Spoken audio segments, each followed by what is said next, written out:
What is going on, everyone? Welcome into the Brant Partial Show. So let's get into it. Let's talk Texas football. So Texas football, it all starts with the head coach, Steve Sarkisian. So whatever you want to say about Steve Sarkisian, this guy does put up points offensively. He's a tremendous offensive mind. You can see that Nick Saban was a believer in him. He brought him into Alabama. That kind of really revived his career, kind of turned it back towards the right path. He even said, he came out with a statement. He said that coaching under Nick Saban, I learned what discipline and I truly learned what hard work was. So I think he's applied that at Texas.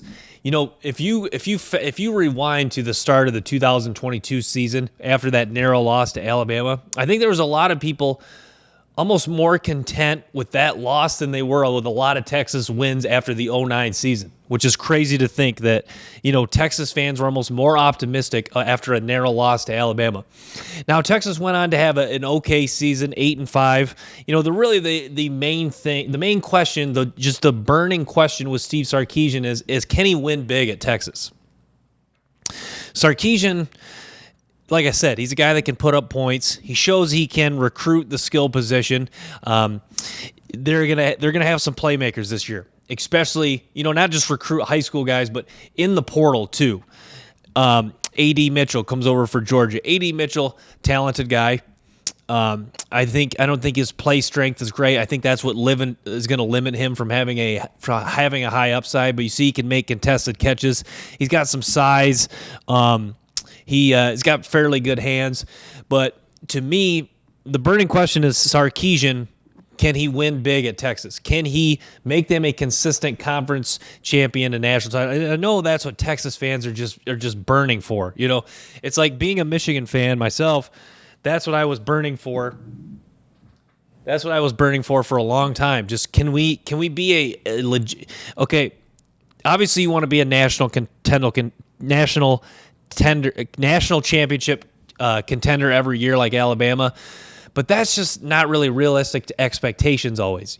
Other than Alabama, Georgia now, I guess Clemson a few years ago, but it's been a couple years. You can't really ask to be a consensus, or you can't ask to be a consistent national title contender every single year. That's not really. I feel like that's not really being a realistic fan. But what you can ask for, especially at a place like Texas and at Michigan, you can ask to be a consistent conference title contender. So Steve Sarkisian, can they break through this year? And what happens in week 2 against Alabama? Can they get a win there? I think that'll be an exciting game. It was a really fun game last year. You hope that Quinn Ewers would have stayed in that game. Maybe it might not have affected the outcome. Maybe Alabama still does get the win because Alabama really in the second half they played. I would say. Well, I mean, I guess you could argue it, but it seemed like Alabama was determined to find a way to win in that game, regardless of who was at quarterback for Texas. But yeah, it'll be a fun game this year in week 2.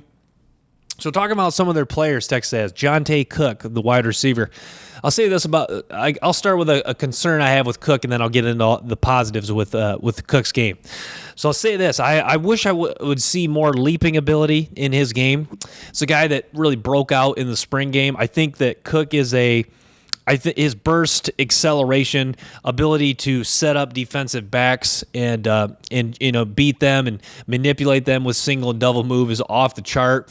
He's really good after the catch. Not necessarily like elite at like breaking tackles with strength, but just like elite or really good after the catch as far as turning on the jets in the acceleration, the overall long speed to just leave people in the dust. So those are all areas where Jonte Cook shines. I think he's a guy that's going to make an impact right away from Texas.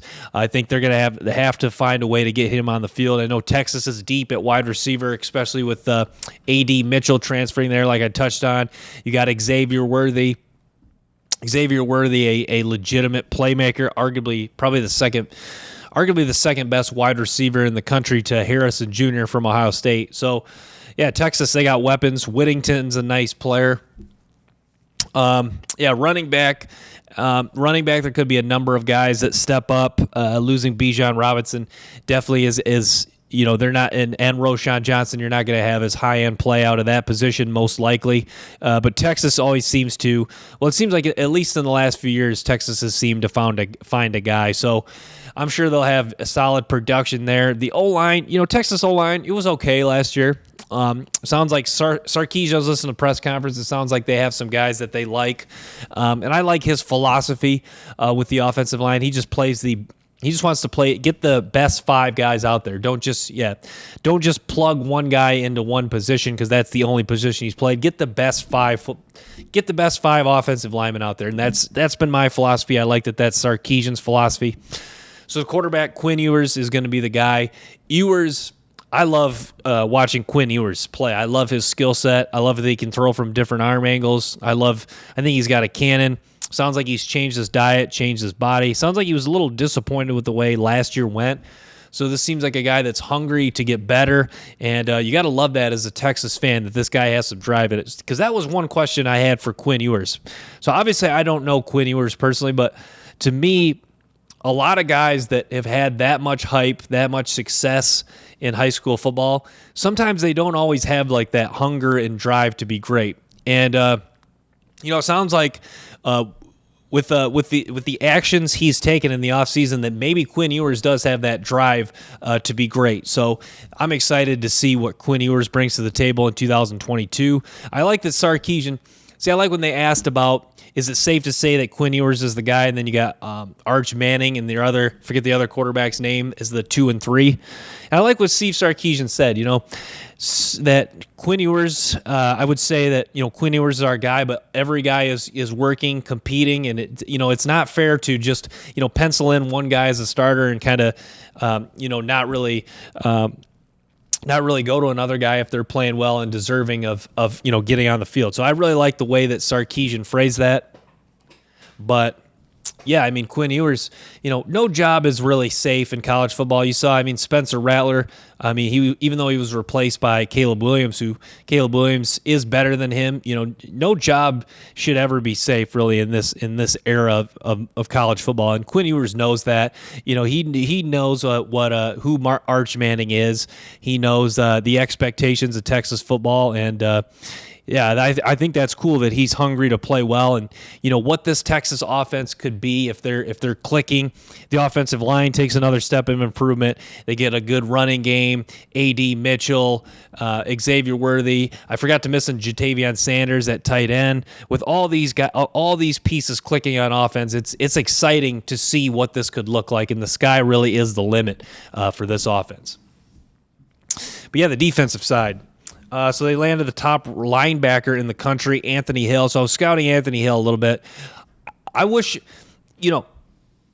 I have a lot of positives to say about Anthony Hill, but I want to get into a few of the concerns I have with Hill's game. So the first concern I have is he does not get off of block. You don't really see him get off of blocks as well as I want to. Can he do it? Yes, but I don't really see him necessarily do it at a high level. And I'll say this, but the positive with Anthony Cook, this guy that can blitz up the middle. He reads and reacts to screens so quickly, can read quarterbacks' eyes, sit, make interceptions, break on the ball in zone coverage. So you see why Anthony Hill, excuse me, was viewed as a 5-star linebacker coming out of high school, because he's got an excellent skill set that I think will translate well to the college level.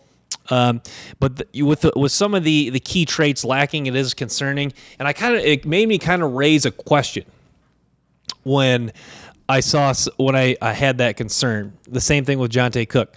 That maybe Texas all this time, even though they've been getting 4 or 5-star players, I think they have got guys that were, 4 or 5-star guys, but, maybe they've had kind of like, I've talked about this before, maybe they had a few key traits they weren't as good at a few key traits, and that's what's kind of held them back from becoming a true superstar. I think maybe that has been the problem with Texas.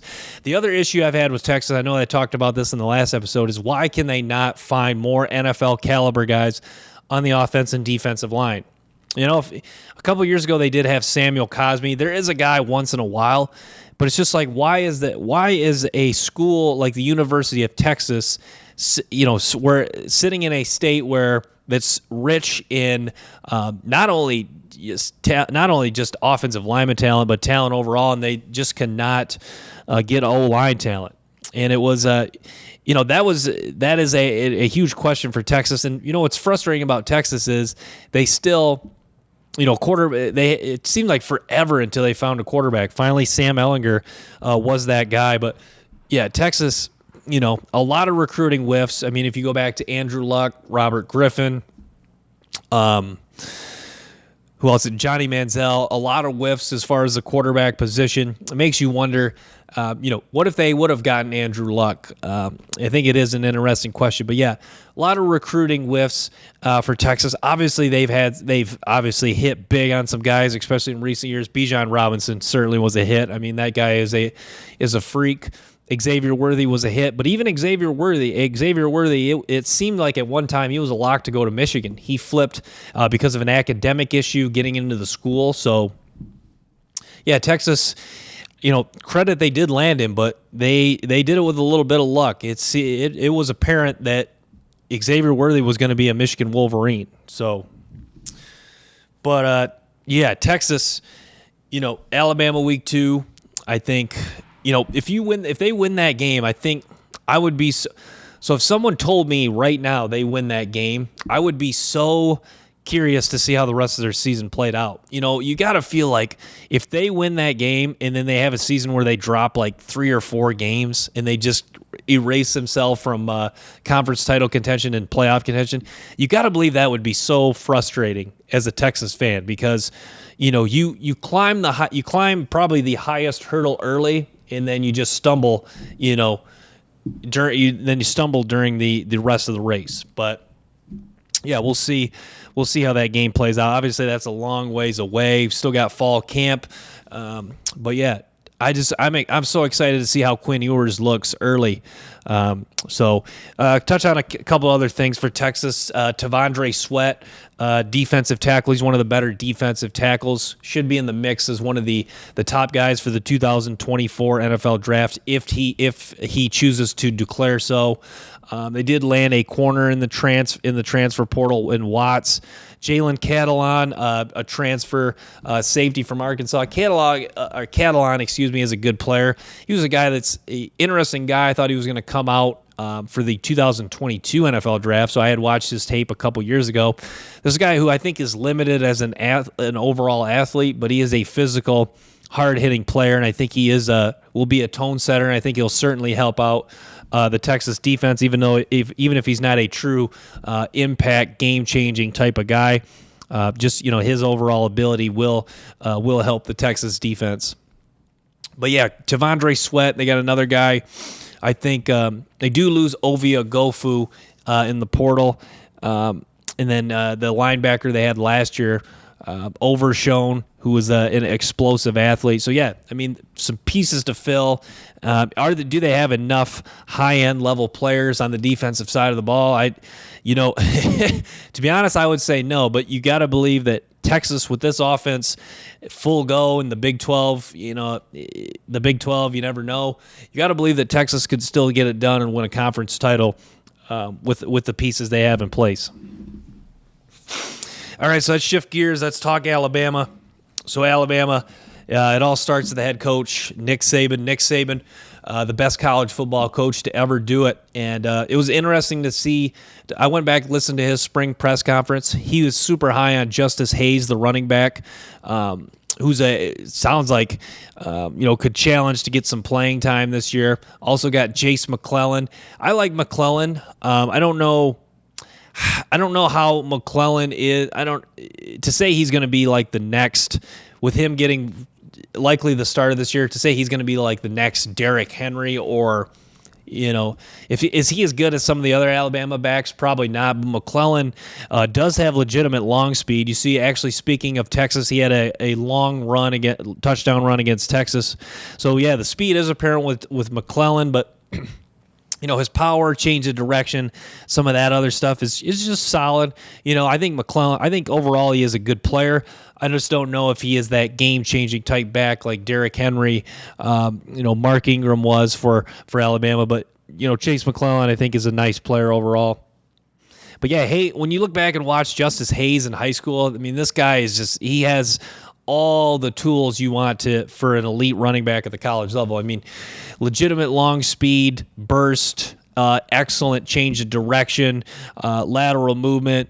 It's a guy who he seems like he's just really got a good feel for, where holes are going to open up, knows how to cut back. He had one play where he just had a super long run. He had like two guys with a pursuit angle, just makes a quick cut inside of him and scores. That was one play I was just like, wow, this guy has legitimate vision and change of direction. And can run with power, too. You see him run over defenders, too, on his highlights. So, yeah, I mean, Hayes is a dude. I think he's going to have a bright future ahead at Alabama, even if he doesn't really get his shot this year. Because you remember, Najee Harris came in as a freshman with a lot of hype, and he didn't really get a lot of playing time necessarily in year one.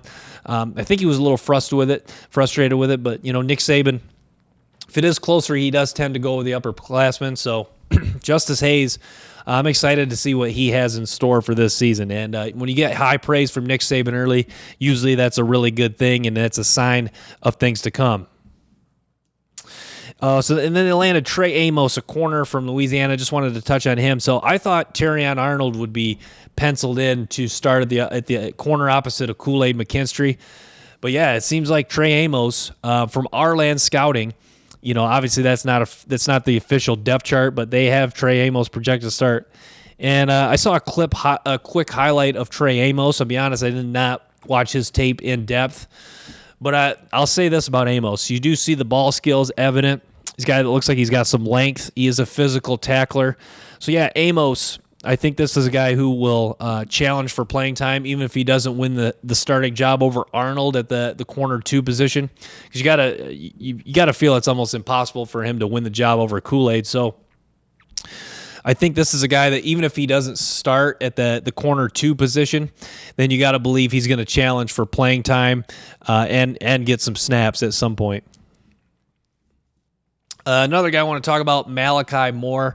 So Malachi Moore has been an interesting guy at Alabama. He came in 2020 and kind of burst onto the scene as a true freshman when they won the national title, and then since then he's been pretty good, but he just hasn't. Moore hasn't really developed into the star player that I thought he was going to be for the Crimson Tide. But I think he does have some upside. He's a guy that's played the star position. A guy that can play corner too if he wants. Looks like they're going to play him at free safety. He's a guy that can cover. He can tackle. He can make plays on the ball. So everything you want in a corner or safety, Malachi Moore has it. Except maybe not the biggest guy, but he will come up and make physical tackles, especially in the open field. So yeah, you gotta like Malachi Moore. He's a really good player for him. And and I'm sure Nick Saban talked about him a little bit. I'm sure he expects big things from him now in his 4th year as a senior and a true veteran on this team. But yeah, and then Dallas Turner. So Dallas Turner, I think the question mark is, can Dallas Turner be the guy? Dallas Turner, he had a really good year last year for him. You do kind of get Will Anderson vibes from Dallas Turner. He is just a truly a hustle. I shouldn't just say just a hustle guy, but he is a guy that plays really hard, gets after it. He's got excellent pursuit. He's got a lean, muscular build, relentless motor, a guy that can win with speed. His power is pretty good. It doesn't wow me, but he is a guy that can go speed to power. But yeah, Dallas Turner is he's being discussed as one of the top edge rushers in college football. So yeah, can he live up to that billing as like the consensus number 2 edge rusher just behind Jared Verse? I think this season will be telling. But yeah, Alabama, losing Will Anderson, losing Byron Young. So the defensive line is a little bit of a question mark for Alabama. I know they got some guys that Justin Eobi, Tim Smith. They do have some guys that I think can play, but just kind of the depth and the overall talent, other than Dallas Turner, is a little bit questioned on the defensive line. You're going to have some new starters at linebacker. Deontay Lawson projected to start there. They lose Moody and Henry To'oTo'o. So, yeah, linebackers going to look a little bit different for Alabama, but I think they'll find guys that'll fill those holes nicely.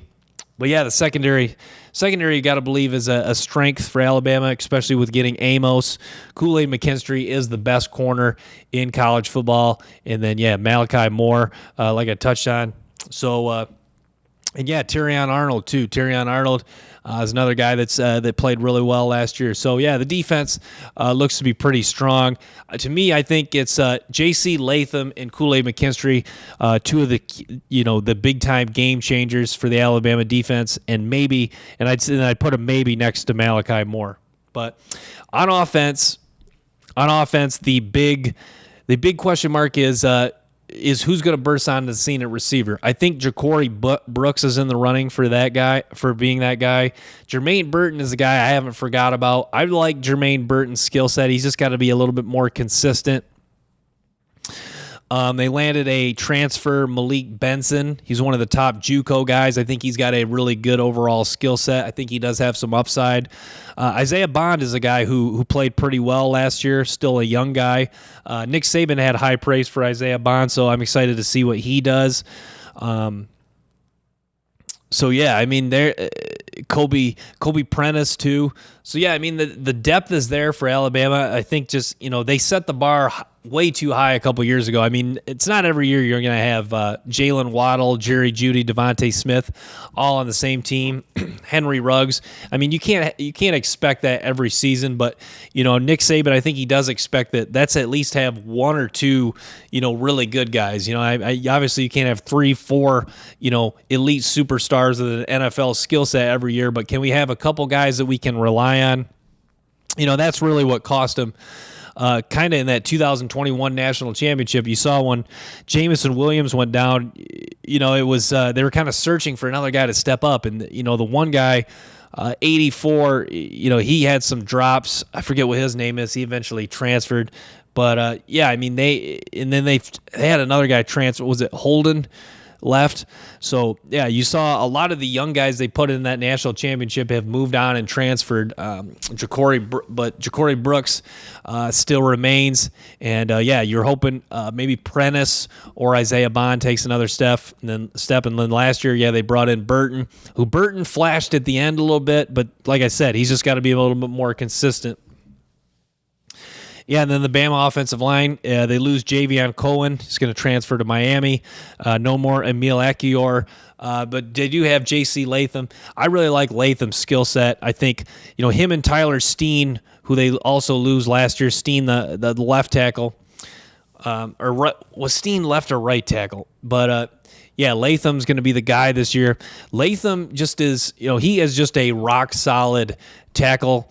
He's good in pass protection. He's good at sustaining run blocks. He's got good size. He's a guy that was a legit big time recruit coming out of high school. So yeah, I really like what I've seen from J.C. Latham. He's a guy that I've watched quite a bit of tape for as I'm preparing for next season.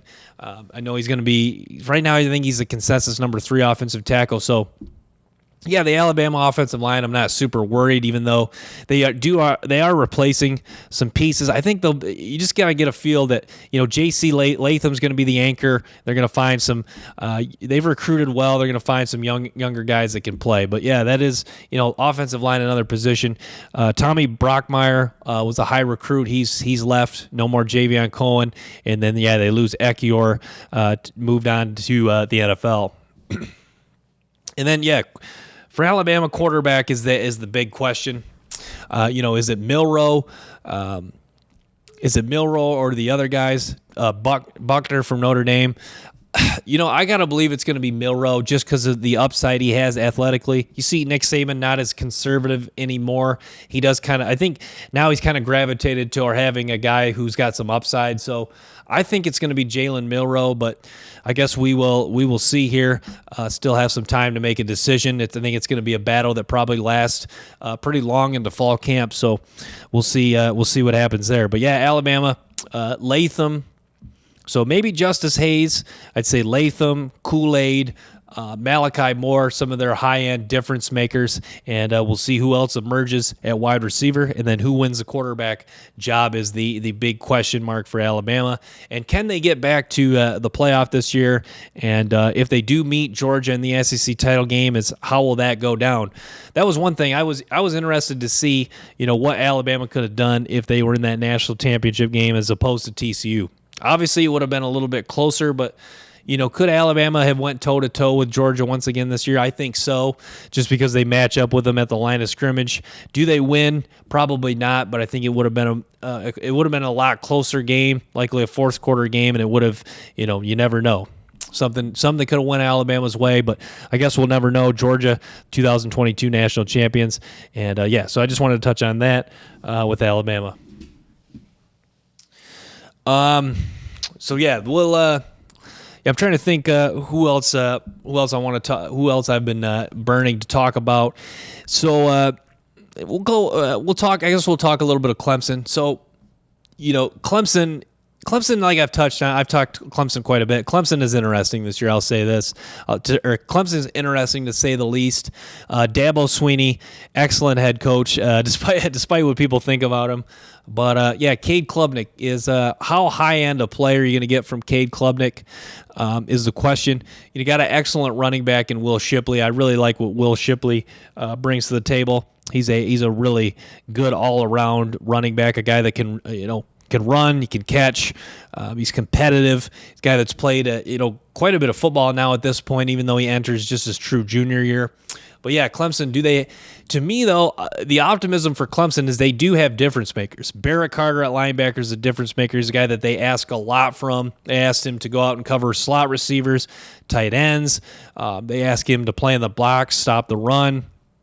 They ask him to blitz, not just outside, but up the middle. So Barrett Carter, you can tell that the coaching staff has a lot of trust in him just by all the different things they ask him to do. So Barrett Carter, certainly a difference maker. I think Peter Woods, the incoming freshman at D-tackle, is going to be a difference maker. I shouldn't just base that off of what I've seen in high school in the spring game, but like this guy's skill set, like the power, hand usage, overall physical specimen. I think all the tools are in place for Peter Woods to have a lot of success and start this year as a true freshman for Clemson. Then at corner, Nate Wiggins is a player I really like. Andrew Makuba. I think to say one of those guys is a true difference maker might be too premature, but I'll say this. I think that one of those guys is going to really emerge. You got the feel that the traits are all there for both those guys for one of them to really have a breakout year. It could be Nate Wiggins. Nate Wiggins I reminds me a lot of A.J. Terrell, and especially a lot of the good ability. Nate Wiggins is another guy that they trust in man-to-man coverage a lot, just like A.J. Terrell.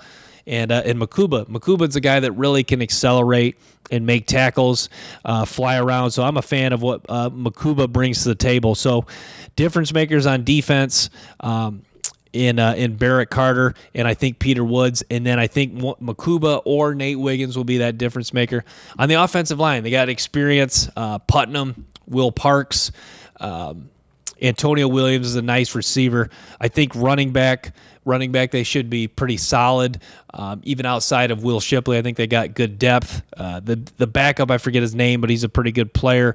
The pieces you got Clemson. You got a good combination of experience, high end level players, a quarterback that's. Even though he hasn't played a lot of football, he has proven that he can do some nice things out there.